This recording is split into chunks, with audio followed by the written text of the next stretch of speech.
और इसलिए हमने तय किया है कि इन कालखंड में 100 लाख करोड़ रुपया 100 लाख करोड़ रुपया आधुनिक इंफ्रास्ट्रक्चर के लिए लगाए जाएंगे,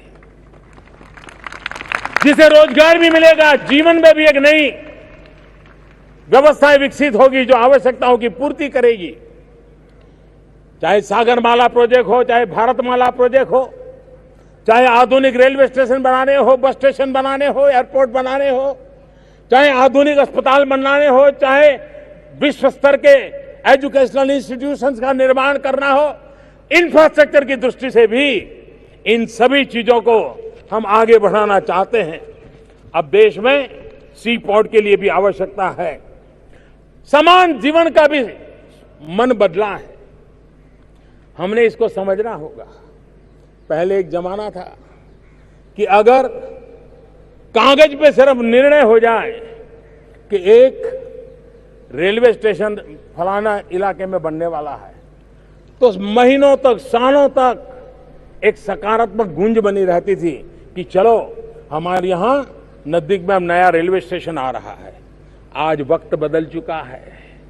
आज सामान्य नागरिक रेलवे स्टेशन मिलने से संतुष्ट नहीं है, वो तुरंत पूछता है वंदे भारत एक्सप्रेस हमारे इलाके में कब आएगी।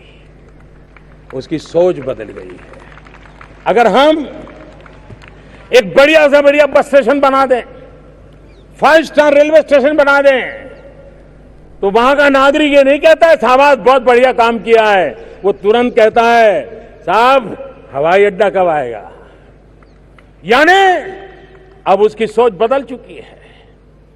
कभी रेल के स्टॉपेज से संतुष्ट होने वाला मेरा देश का नागरिक बढ़िया से बढ़िया रेलवे स्टेशन मिलने के बाद तुरंत कहता है साहब बात की तो ठीक है, हवाई अड्डा कब आएगा। पहले किसी भी नागरिक को मिले तो कहता था कि साहब पक्की सड़क कब आएगी, हमारे यहां पक्की सड़क कब बनेगी। आज कोई मिलता है तो तुरंत कहता है साहब 4 लेन वाला रोड बनेगा कि 6 लेन वाला। सिर्फ पक्की सड़क तक वो सीमित रहने के लिए उसकी सोच, और मैं मानता हूं आकांक्षी भारत के लिए ये बहुत बड़ी बात होती है। पहले गांव के बाहर बिजली का खंभा ऐसे ही नीचे ला करके सुला दिया हो तो लोग कहते चलो भाई बिजली आई, अभी तो खंभा नीचे पड़ा हुआ है, गाढ़ा भी नहीं है। आज बिजली के तार भी लग जाए, घर में मीटर भी लग जाए, तो वो पूछता है साहब 24 घंटे बिजली कब आएगी। अब वो खंभे और तार से, मीटर से संतुष्ट नहीं है। वो चाहता है, पहले जब मोबाइल आया तो उसको लगता था कि मोबाइल फोन आ गया, वो एक संतोष का अनुभव करता था। लेकिन आज वो तुरंत चर्चा करने लगता है कि डेटा की स्पीड क्या है।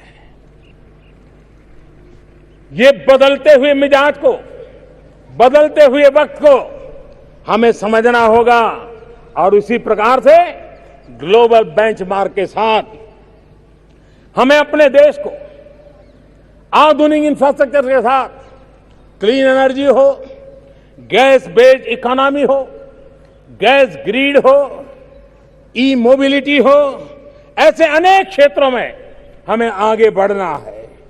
मेरे प्यारे देशवासियों, आमतौर पर हमारे देश में सरकारों की पहचान ये बनती रही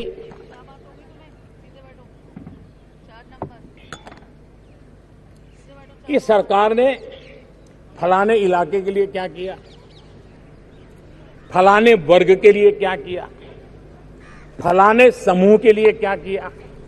आमतौर पर क्या दिया, कितना दिया, किसको दिया, किसको मिला, उसी के आसपास सरकार और जनमानस चलते रहे और उसको अच्छा भी माना गया।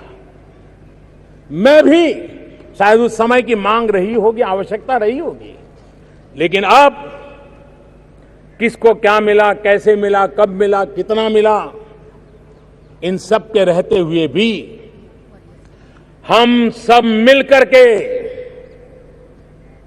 देश को कहां ले जाएंगे, हम सब मिलकर को देश को कहां पहुंचाएंगे, हम सब मिलकर के देश के लिए क्या अचीव करेंगे, इन सपनों को लेकर के जीना, जूझना और चल पड़ना ये समय की मांग है।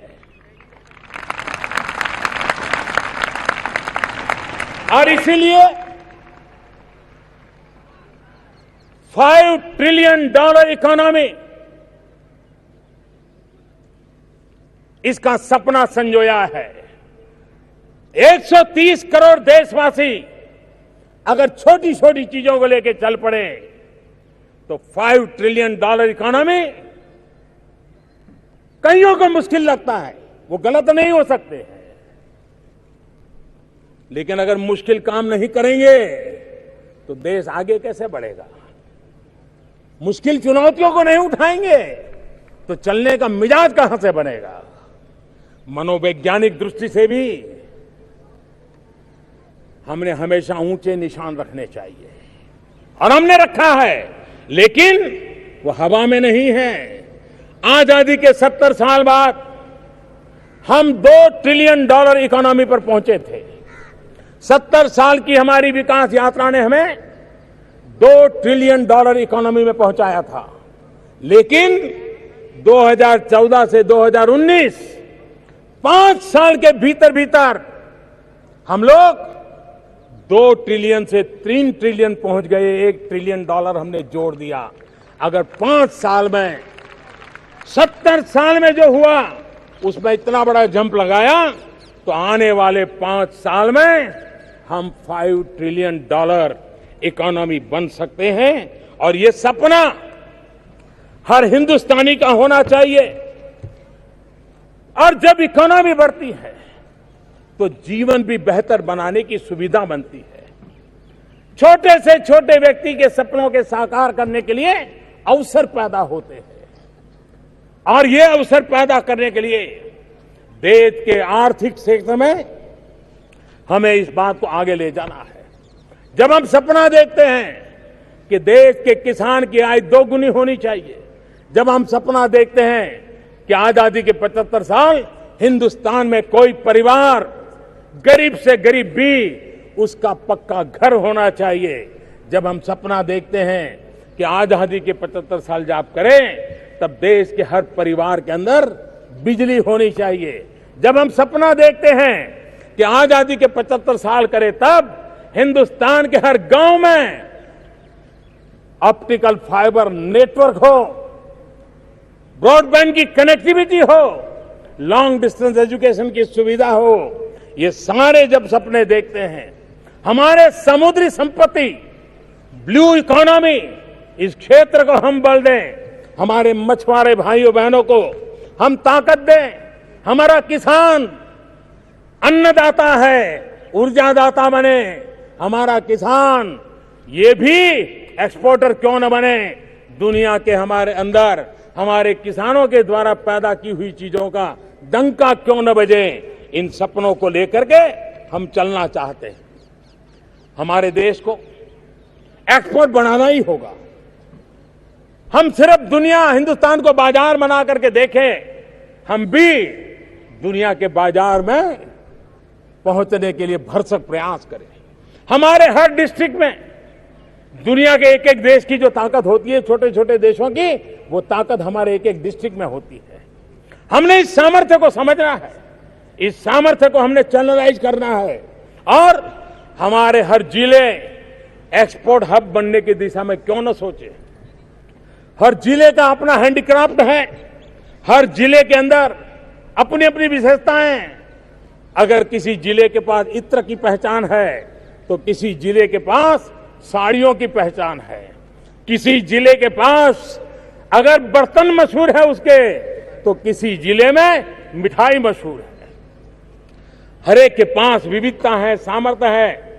हमने ग्लोबल मार्केट के लिए जीरो डिफेक्ट जीरो इफेक्ट से उसका मैन्युफैक्चरिंग कैसे हो और इस विविधता को दुनिया को परिचित कराते हुए हम अगर उसको एक्सपोर्ट में बल देंगे, दुनिया के मार्केट को कैप्चर करने की दिशा में हम काम करेंगे तो देश के नौजवानों को रोजगार मिलेगा। हमारे स्मॉल स्केल इंडस्ट्रीज को, माइक्रो लेवल के इंडस्ट्रीज को, इसके कारण एक बहुत बड़ी ताकत मिलेगी और उस ताकत को हमने बढ़ाना है। हमारा देश टूरिस्ट डेस्टिनेशन के लिए, दुनिया के लिए अजूबा हो सकता है, लेकिन किसी न किसी कारण से